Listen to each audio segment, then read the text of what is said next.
Assalamualaikum warahmatullahi wabarakatuh. Today I would like to present to you the topic of risk assessment and management in radiological emergencies. First thing, I would like to introduce myself. My name is Airul Asymawi bin Noorzain, and of course my partner is Ahmad Shahrul Ikram bin Kamalularifin, and his metric number is 198360.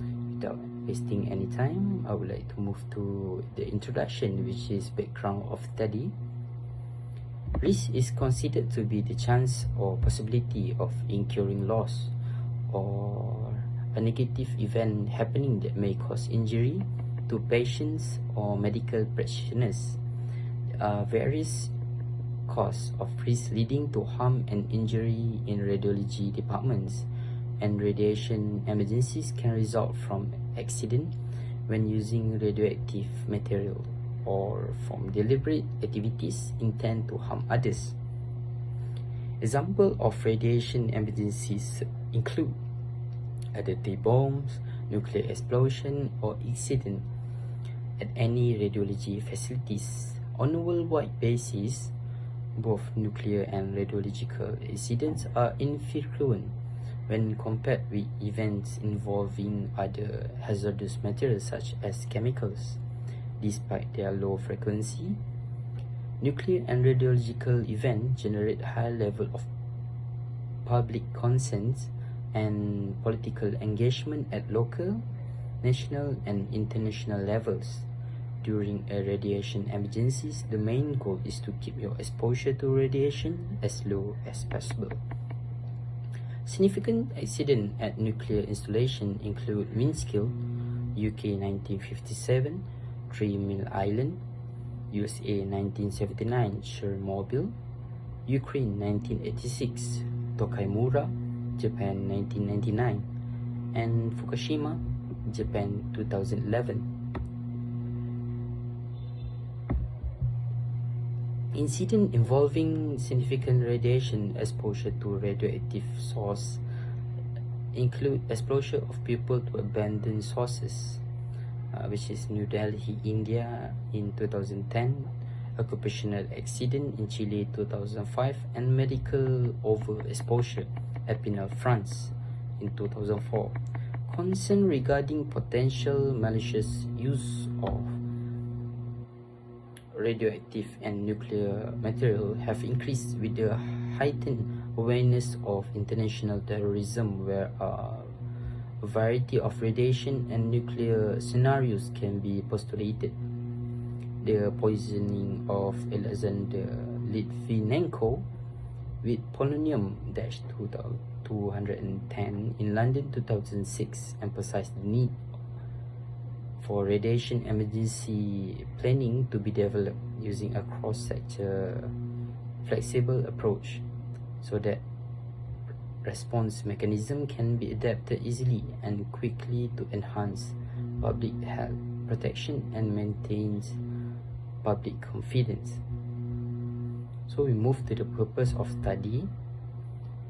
The aim of this publication is to give guidance for emergency response that, if implemented, will provide essential basic assessment and response capabilities needed to aid the public and the workers in the event of any radiological emergencies. The general purpose of these emergencies response, there are three of them, which is the first one is to reduce or mitigate the consequence of the accidents at primary sources. The second one is to prevent the deterministic health effects such as early deaths and injuries by taking action decisively before or shortly after exposure, and by keeping the public and emergency worker individual doses below the threshold for deterministic health effect. And the last one, which is the one, is to reduce the risk of stochastic health effects such as cancer and severe hereditary effect as much as possible achievable by implementing protective action in accordance with the International Atomic Energy Agency, which is IAEA guidance. So I will pass to my partner, which is Shahrul. Assalamualaikum. My name is Ahmad Shahrul Ikram bin Kamalularifin, and I will continue with the presentation. So there are designated responsible organizations or people under 5 specific titles, and these represent necessary functions to deal with these radiological emergencies. However, in small-scale accidents, some of these organizations may be combined and carried out by one person only. So each of the following functions are described as follows.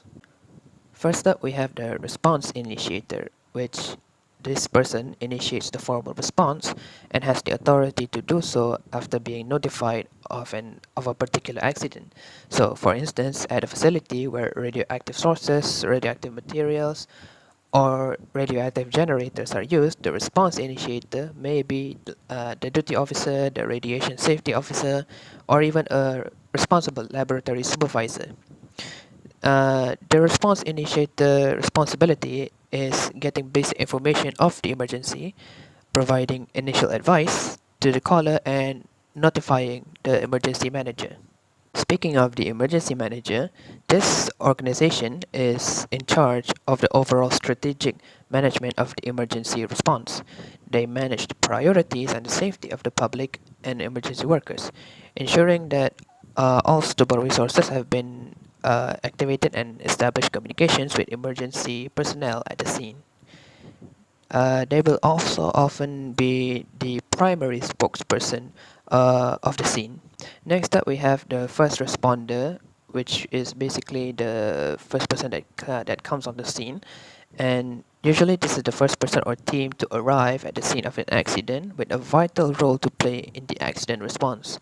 So, for example, at a facility where all these radioactive materials are present, the first responder might be the radiation protection officer. However, for an accident in a public place, usually the first responder would likely be one of the emergency services such as the police, fire service, or emergency medical responders. And these first responders are responsibilities are dealing with all aspects of the emergency at the scene, where their work are supervised and coordinated by the on-scene controller. The on-scene controller is responsible for the management of response actions at the scene of the accident. They are responsible for the implementation of mitigating measures, confinement, crowd management, coordination of all the response units present at the scene, initial recovery and cleanup operations, protection of emergency workers, and lastly, they implement protective actions. The on-scene controller relies on the expertise of the emergency response unit leaders to determine the best methods to implement response actions and to make recommendations to the emergency manager for the management of the emergency.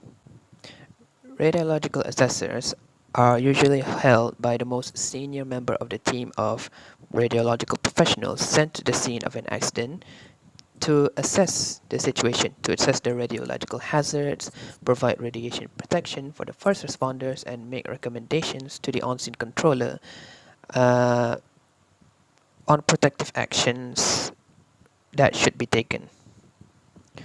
The radiological assessors may be alone or they can also be part of the team. They are responsible at the scene for surveys, contamination control, radiation protection support, to emergency workers and the formulation of protection action recommendations. Now, as you can see from the figure, the response initiator is the first official being informed of an emergency with authority to initiate a response plan.